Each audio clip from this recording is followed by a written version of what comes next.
In at number 10, we have got the Rex, and I guess I should probably somewhat explain what I mean by natural creatures. And what I mean by natural is they fit into the environment very well, and they are very well suited to the Ark game as well. They're not overly OP and just mess with all of the game balance, and the Rex is kind of a perfect base level example for that. Everyone kind of knows what the Rex is, so it's obviously really going to fit into a dinosaur game, and it's not like Rhino Ganatha level OP, so it's nothing game breaking, which, you know, I always like. And I know loads of people out there like the Rhino Ganatha. I tend to rant on about it a lot, that it's way too OP, but that is just because I come from a more primitive day of Ark, and I kind of prefer the game being somewhat a little bit challenging when you don't really get that too much anymore. But either way, the Rex is going to be your go-to boss creature for pretty much any map, really. There isn't Extinction, it can do it all, and you have the X Rexes on Gen 1 as well, so you can have an even better Rex.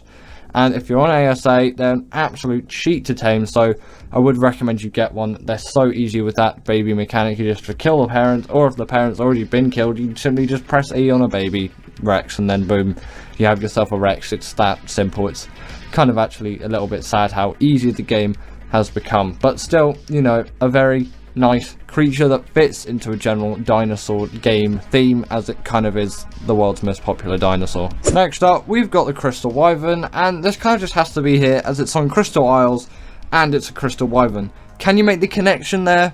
You probably can, can't you? It's literally like the theme of the map, the standout creature, if you will, and although it's a modded version of a previously very well-known creature, I personally think it adds a really nice new spin, and it makes sense, and it works for this creature, and I really like it for that. And I really do appreciate this creature, what it stands for, how you tame it, what it does, especially with Blood Crystal Wyverns. Really useful. They have the hydration buff for some reason as well. Don't really know why. The water one, I'm pretty sure the Blood Crystal Wyvern doesn't, but you know, they're a fly, they can't even go into water, but you know, it's the thought that counts, right? You can always dip your wings in there to get that hydration buff, or just dip your toes in if you're on the ground. And there's so many things that you can do with Crystal Wyverns that you couldn't do with normal Wyverns, because they're so much more accessible to the general Ark players due to that much easier taming method. And they just kind of bring a new essence of life to this creature, which we've kind of known it's pretty much been the same, but when these things came out, it was a really new spin on these creatures, which we probably didn't even think about when thinking about, oh, what's going to be next for the Wyvern. We probably didn't even think what was next for the Wyvern, and that's what makes this creature so special. Next up, we've got the Deinonychus, and this is a perfectly fit creature for those chalk hills. I was going to say crystal hills for a second. It's like chalk hills biome or something like that. Chalk cliffs biome, I'm pretty sure is what it's called actually. But yeah, this creature really fits into that map, and also it's a really great creature on top of that as well, which is why I've put it a little bit higher than something like the Crystal Wyvern, because I do prefer this creature a little bit, although maybe the theme isn't quite there as much, as it doesn't lean into it quite as much, as there's no like bits of chalk rock sticking out of this thing. I still really think it fits very nicely with the wrap. What am I talking about anymore? I'm rushing things at this point. Either way, it's pretty much like a really great substitute to the Raptor, and you can't really even compare it to that creature because it is so much better. It has the pack buff, it doesn't take full damage. This thing can like parkour across the map, and it does bleed damage to bosses, and it just does a heck of a lot of damage. It has a lot of health, a lot of mobility, a lot of weight, and a lot of stamina. So maybe not the most amount of weights that you would carry loads of metal around with, but enough that you can very easily get by. It's not like a Pteranodon's weight, which is kind of outrageously low, but it kind of is deliberately so, because that would be a little bit too OP, and then the RG just wouldn't be a warranty creature. So that's how the game balances itself, and we seem to be lacking that again in New Ark. But this creature is still very balanced. It doesn't break the boundaries in really OP creatures. It does make a few bosses a little bit of a cheese, but I don't feel like it's too easy. In at number 7, we have got the Astrocetus, and this creature just fits so well with its space biome, I kind of have to put it here. And it was such a new, inventive, creative thing. I guess I'll put the Astrodelphis here as well, because they are pretty similar, but the Astrocetus just came first, and it's a really big space whale. It just seems a lot cooler to me. Kind of put the Void Worm here as well. That's a nice another spin on the Wyvern, because I was talking about the Crystal Wyvern earlier, and it really fits with the space theme and with the kind of theme of Gen 1. Yes, it kind of gets into more OP territory as you get into Gen 1 and Gen 2, especially with like the really new creatures that came out now. But like Gen 2's a 2021 thing, so it's getting on like It'll be 3 years old in the summer, which kind of seems a little bit insane. It might have been 2022. I'm trying to work out my dates. Can you comment that down below, because I'm really not sure anymore. Next up, we got the Bloodstalker, and doesn't this just fit right in with the bog biome on Gen 1? Like, I wouldn't think of any other creature really being in this map. And of course, you've got all your Spinos and your Baryonyx and your Sarcos and your Capros and your dreaded insects. I can't remember what they're called now, something, but insect swarms is pretty what they're called, aren't they? Yeah, you've got those absolutely horrible things. But no, the Bloodstalker really does fit, again, like all those other creatures, but they were kind of already there apart from the insect swarms. But that's not going to get a mention really on this list for being a really good natural tame, because they are some of the most annoying things just in Ark. It's one of the reasons why I hate the bog biome, and you should probably just go live in the ocean biome instead. Even though it says hard, you can go on the island and it's easy living. With the Bloodstalker, you kind of turn into bog Spider-Man, I guess. Really terrible joke. Was that joke good? Was it bad? Comment that down below as well. Also, this thing is just such a great underwater tame. For me, it's my favourite underwater creature. Makes sense. Spawns in the bog biome. There's a lot of bog in the bog biome, which means there's some water in the bog biome. So it means it must be a good swimmer, right? And it is. And it's really good at just generally travelling around as well, which really does help this creature out. I love the Bloodstalker. In at number 5, we have got the Rock Drake. And doesn't this really just sit home in operation? And I would kind of say Crystal Isles as well. Kind of sad that they removed it when it got an official release, but I guess it might have been a little bit on the OP side to have Rock Drakes on some other maps as well. It means more people can get their hands on them, but I kind of did prefer it that way as well. But you know, they really do fit to their original map Operation, and they're pretty much like the only real good method of travel on that map. Just no questions asked whatsoever. They are the creature you want, and there's no real replacement to them on Operation, which really does solidify their place in being completely built into that map very well. And obviously they've got a really cool model design. Their abilities are cool and inventive. Pretty sure it was the first like Ark glider that you would ride on. I know the Archaeopteryx came before, but that doesn't really count because yeah, it just doesn't count. So I'm gonna stop talking about that.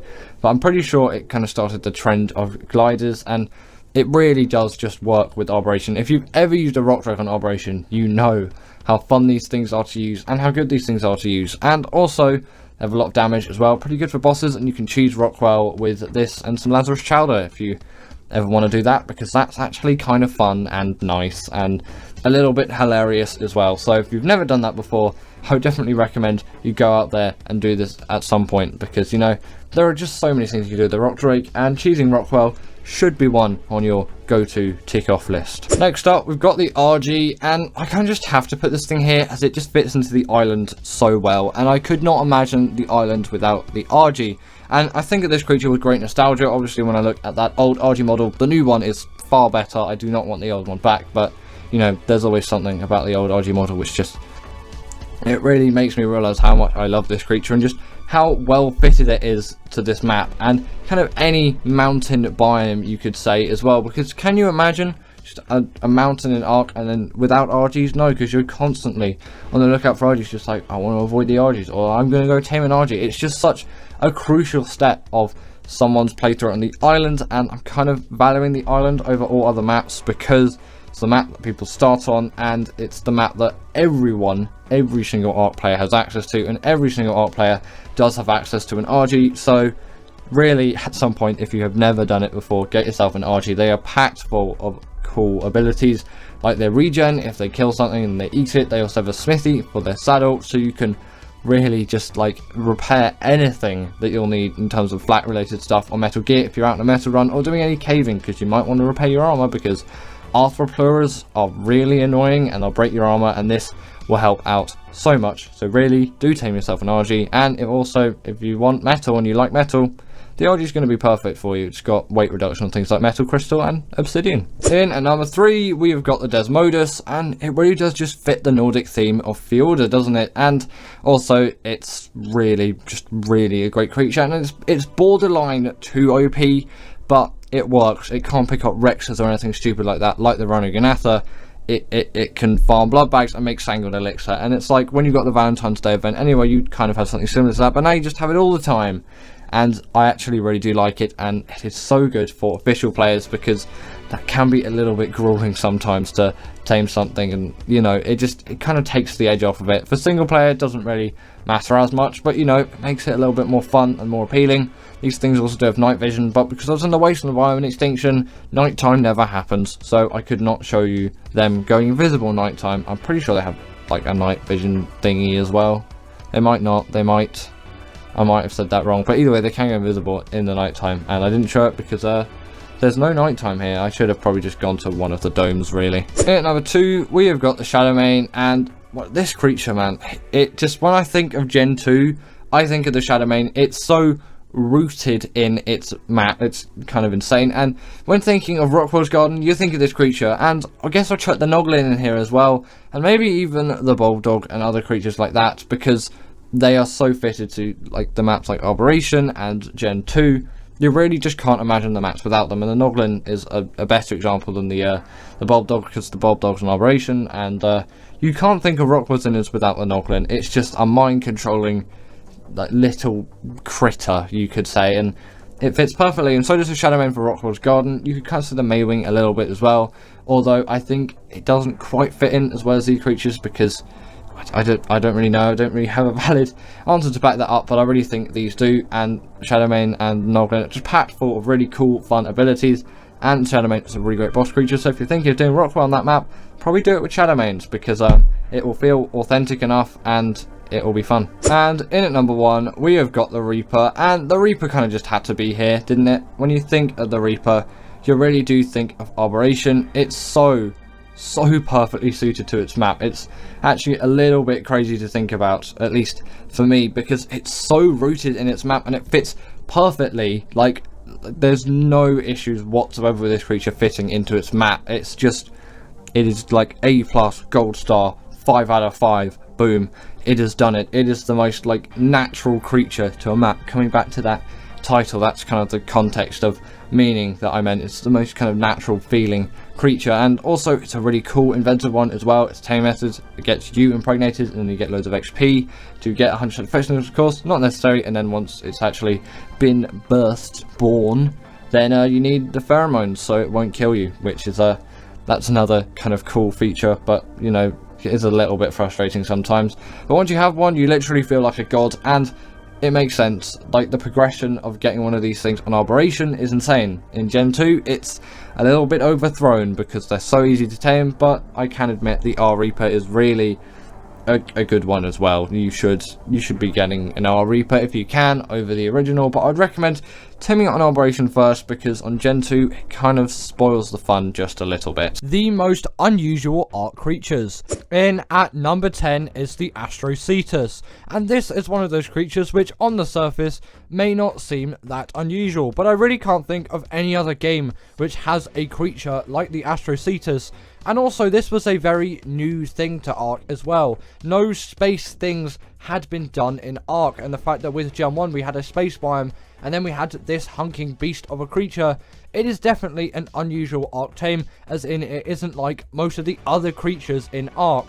And there are only a couple of creatures which I can think of which are as unusual as this thing, and also at the same time follow the similar genre that this thing has of being a sea creature of sorts. The Astrodelphis obviously being a great example there, that meaning space dolphin instead of space whale, which is what Astrocetus means. Speaking of the Astrodelphis, next up is the Astrodelphis, and the only reason why I would say this is a little bit more unusual than the Astrocetus is its design is more unusual, and also its abilities are a lot more unusual than the Astrocetus. The Astrodelphis is essentially like a dart plane. This thing can just soar through the air and do so many acrobatics and shoot loads of lasers, and yes, it has technically been done before, but you wouldn't really expect it out of this creature, and its design and overall feel is very unusual, and I can't think of any Ark creature other than the Astrodelphis, of course, which controls like the Astrodelphis. And also, again, with the Astrocetus and Astrodelphis, it doesn't really make sense that they work outside of space, but they kind of have to. You know, it is the game of Ark, and there are many other maps, and there are many other biomes that aren't space biomes. So yeah, it just kind of breaks the immersion for me there. But, you know, It's Ark, they're fantasy creatures. Who knows, maybe they can just dart around in non-space as well. Although they do make a lot more sense in space biomes. But obviously, for most of the time which you'll be using these things, you won't be using them in space biomes. You'll be using them to travel across the map, as both of them are great travelling mounts. The Astrodelphis being better for travelling, obviously, as it is a significantly faster creature. And also, it's just a lot more fun to ride around on. Next up, we have the Bulldog, and this is strangely one of the cutest yet horrifying creatures that Ark has to offer, and obviously it debuted with Arboration, and I'm pretty sure it hasn't appeared in any other map since, but be sure to correct me if I did get that wrong. And in terms of this thing's abilities, it is just a light pet like the Shinehorn and the Featherlight, which essentially will debuff things like Reapers and the Nameless. Not really useful on any other map, but they're definitely really cute, and the fact that there is a mask for the Bulldog, and you kind of put the Noglin in the same spot here as they are similar creatures, they definitely are respected, but very unusual tames.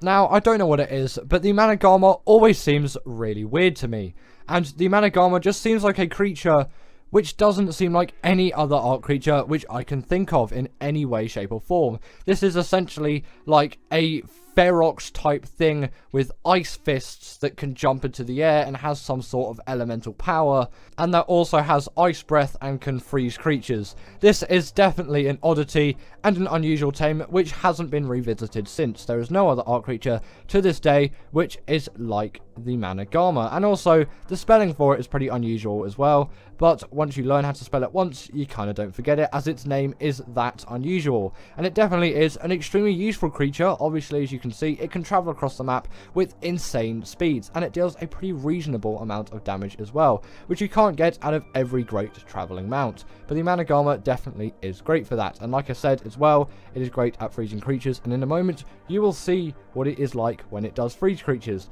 The only thing you really have to watch out for though is this thing is extremely buggy and will get stuck on things, and it just did get stuck on something there. In terms of it freezing, it will freeze creatures for a very, very long amount of time, which is why it is heavily used by PvP griefers. I've heard not as much anymore since they got nerfed, but they still get used a little bit in terms of PvP griefing still to this day. Now, the Rock Drake is pretty similar to the Managama in a lot of things, but I think it is slightly more unusual, partly because it did come first. Obviously, Arboration was the map that came up before Extinction, and also just the way that this creature is formed is a little bit more unusual. This is kind of like a somewhat T-Rexy chicken. I don't really know where those two creatures came from, but I would just call it kind of a T-Rexy chickeny turkey thing. I don't really know where I'm going with that. It is so unusual in the form that it is. You can't really relate it to other creatures, which is very, very weird, and definitely a sign which it is very unusual. But its taming method isn't particularly one of the most unusual, like you would expect from this creature. It is the exact same as the Wyvern. You simply steal the egg from the Rock Drake nest, and then boom, once you've obviously incubated and raised up that creature, you have yourself a Rock Drake. And also they do come in a lot of colours as well, this pink being an example, which is actually quite weird for a lot of Ark creatures, as most creatures do follow a similar colour pattern, whereas the Rock Drake has a wealth of colours, and I actually kind of really like the tealy blue more than the colour which I've got here. I like a tealy blue, like a bluey green is what I kind of like on a Wyvern, not a Wyvern, this is a Rock Drake. Why am I talking about Wyverns? In terms of Rock Drake colour, that is my preference. What is your Rock Drake colour? Comment in the comments down below. Don't know why I said comment too many times in a sentence, but comment in the comments down below. What is your favourite Rock Drake colour? As I'd really like to know. Mine is definitely that kind of like bluey, greeny thing, but you know, some of you may be digging this pink and purple which we got here. No, it's not pink and purple, pink and blue. I may be slightly colourblind. In at number 5 is the Gas Bags, and this is just a creature which is such an oddity, and also, I'm seriously questioning Wildcard here. How did they come up with the idea for this? Or did we come up with the idea for this? Honestly, I don't know. But somehow, this thing was created, and it's been in the game since Extinction, and I don't really get how it came around, or how the idea came for it. It's literally a farting gas animal which flies on its own gas. It's a very, very weird premise, but actually a very cool creature, which doesn't require a saddle. The saddle's only there if you have friends. Unlike me, because I don't really have friends I play Ark with, or friends in general, you know, living that life. But that saddle is there if you do have friends, unlike any YouTuber, which you can really think of. Us YouTubers, yeah, But we don't really get the friends. This is why we do YouTube, you know. But if you do have friends, then your friend can go on the saddle, and then you can travel together, which is nice, you know. The Diplodocus has a significantly higher passenger count, but that's not on the list because that isn't a very interesting or unusual creature. Anyway, I should stop talking about the Diplodocus. What's actually good about the gas bags? Well, on extinction, this is actually one of the best creatures out there for gathering metal. Obviously, you still have the RG, and the gas bags is significantly harder to control than the RG, but it is a lot cuter, and it's just, I like using the creatures which came on that map, and I'll always try to use the gas bags as long as I can control it at the time to do some metal runs. And once you learn it, it is a really great creature for doing those metal runs, if you don't just get stuck in a trench with loads of wyverns and get killed a couple of times. That happened because I forgot to enable creative mode stupidly for this b-roll, but you know, editing, it looks like I did nothing wrong and I escaped perfectly, but there was multiple attempts in this, and then I flew too high and I got up caught into the world border. I am definitely not a great pilot of the gas bags. Also, if you find yourself like this, make sure to dismount just before you hit the ground, it will save you. Now, the Rhinogonatha, I think, came from us. It was from some kind of creature voting thing anyway, and we did vote for this creature to be in the game, and it is one of the more unusual ones. There isn't any other Ark creature which is really like this thing. And also, I know loads of people are saying Rhinogonathas are rare, and I get that they're rare. On ASA at the moment, I've seen about 5 Rhinogonathas in the swamp biome. Is there an overspawn of Rhinogonathas on ASA? Wildcard, can you tell me please, if you're watching this video, because I've had way too many encounters with this thing. I've seen 1 Giga, and I've seen 5 Rhinogonathas, and these things are generally a lot rarer than a Giga, as they only spawn in one specific biome, whereas Gigas can spawn on several places around the map. In terms of the Rhinogonatha's uses though, this thing is essentially just an upgraded Quetz, which is a lot faster and deals more damage. As unlike a Quetz, it will deal more damage. It is significantly harder to tame and uses the taming method, which the Reaper has, which I'll talk about because the Reaper is ahead on this list. Oh my god, spoilers. But either way, the Reaper is ahead on this list, so I'll talk about his taming method similarly there. But you can always check out my Rhinogonatha taming guide if you want to know fully, in detail, how to tame this thing. And you'll see brief b-roll of me actually taming it, because this is from the guide video. I was just a little bit lazy at the time, and I was just like, I'll take my guide video, and then I'll just chuck that into b-roll, which is obviously why you're seeing me tame it here, and you're not seeing me tame every other Ark creature in all of the other b-rolls. But it is a very long and arduous taming process, which is extremely difficult and requires 2 Rhinogonathas, not 1. You're going to need 2 of those things, and you're going to need pheromone, you're going to need to kill 1, and then yeah, there's so much. Just check out the tutorial. I really shouldn't talk about it more. The Rhinogonatha is just one of those creatures which is really unusual, and we voted for, and for some reason spawns way too much on ASA. Have no idea why, but it does. This is the Rhinogonatha. It's one of Ark's most unusual tames. The spoiler is here, with the Reaper being in at number 3, and the Reaper is a even more unusual tame than the Rhinogonatha, as obviously it came way before. The Rhinogonatha is the most recent creature which has been added to Ark, apart from the Phasmatsuchus. Don't know if that is in ASA at the moment, but I'm going to count that as the most recent Ark creature. Is that thing coming to Scorched Earth or the island? Either way, it might not be here yet, so don't take my word on that one. Not quite sure. That may be a Scorched Earth creature. Actually, thinking about it, that is a Scorched Earth creature. The Rhinogonatha was the one for the island. Yes, the Rhinogonatha is the latest creature of Ark at the moment. And the Reaper has obviously been in Ark for ages. It came out in Operation. That was way back in 2017. And this thing was such an oddity at the time, but it really fits into that map, and its taming method is one of the most unusual in the game. Essentially what you do is you'll get a Reaper Queen to a really low amount of health. You can use a trap for this, it will make it so much easier, and you can use light pets as well. Not for the other bit of the taming method though, as that won't work with a light pet. You can't have a light pet when this thing impregnates you when you go up to it after you put its health down. At least I'm pretty sure you can't. Don't anyway, as it may somewhat fail, as the Reapers really do not like light pets. But after you have been impregnated by the Reaper, obviously after you've damaged it and the impregnation has occurred, you just get a ton of XP, and then boom, you have yourself a Reaper.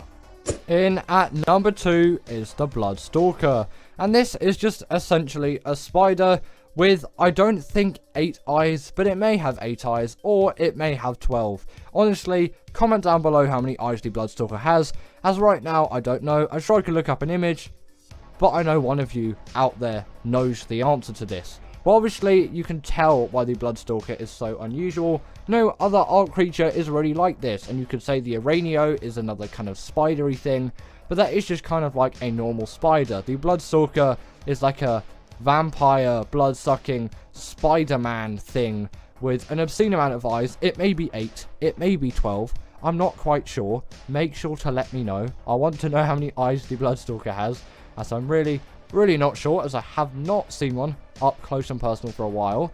But also, this thing's taming method is very much an oddity. Like, no other Ark creature, apart from the Desmodus, obviously, off the top of my head, which I can think of, has the same taming method. You essentially get blood bags, which you will need to syringe out of your body, or you can obviously use the Desmodus to harvest them now, but originally you just had to use the blood syringe to get those, and then it will just eat those, and then you'll tame yourself a Bloodstalker, and you can feed it some creatures before to get 100% effectiveness. But honestly, I've never bothered with that, as I'm not going to do like insane things with this creature. Like, I'm not going to fight bosses with the Bloodstalker. I just want a good one, and obviously for missions you're not even going to need a Bloodstalker, but it is good to get one, obviously, so you can get to those missions, so you can get all of those hexagons. But before you get a Bloodstalker, you should definitely go to the Bogrish missions to practice. And finally, in at number 1 is the Velonosaur. And the reason why I have put this thing in at number 1 isn't because it has the weirdest taming method or anything along those lines.